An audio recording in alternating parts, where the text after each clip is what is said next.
Grabe dahil, maniniwala na talaga ako sa color theory na yun. Grabe yung pagkabuhay ng kulay ko. Bukod sa nag-ayos ako, syempre, halata naman. Parang, alam mo yung naging nakulayan ng kulay ko. Ayan, nag-dark lang ako. Ano ko, may budget lang tayo, magpapa-color theory. Ano? Color theory ba tayo? Yun. Iba yung topic ko eh. Nakita ko lang yung pagbabago ng aura ko nung nag-dark ako ng color. Ito yung suot ko kanina.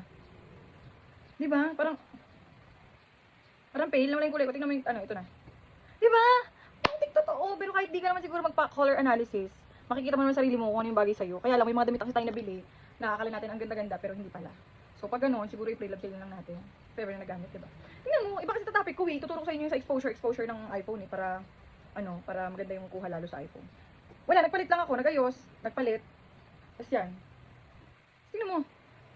Diba? Ito yung suot ko kanina.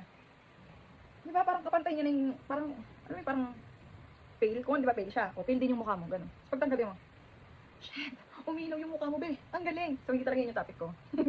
Masingit lang. Ano, kung gusto nyo, dun sa mga iPhone user na hindi pa alam yung sa exposure na yun, para lang mas maganda yung kuha.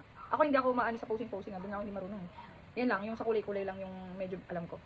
Ayan, naka-video tayo, tapos video or picture, pwede siya. Kung hindi ka pa naka-settings, something dyan. Yun, basta yung exposure mo, papakita ko dyan sa baba, is 0 lang. Yun yung normal na kulay ng iPhone. Yan, ganyan, normal. Tapos, ipapakita ko sa inyo yung exposure na +3. Tingnan nyo yung difference. +3 tsaka +7. Tingnan nyo lang yung difference. Yan yung normal na kuha sa iPhone video. Yan. Ito naman yung +3.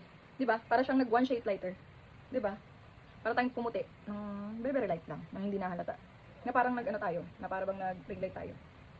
So, yan yung +3. Exposure. Tapos ito yung next. Yung +7. Ito yung +7. Artistahin ka na. Ayan. Nakaayos ka pa. Yan mga kang artista. May video kasi ako sa ito nung una. Hindi na ako nakaayos. Kaya hindi ako natutuwa. Kaya niremake ko. Ayan yung +7 exposure ni iPhone. Grabe, para kang pumuti ng ano, ng hindi nahahalata, 'di ba? Amazing, yun lang, na-share ko lang.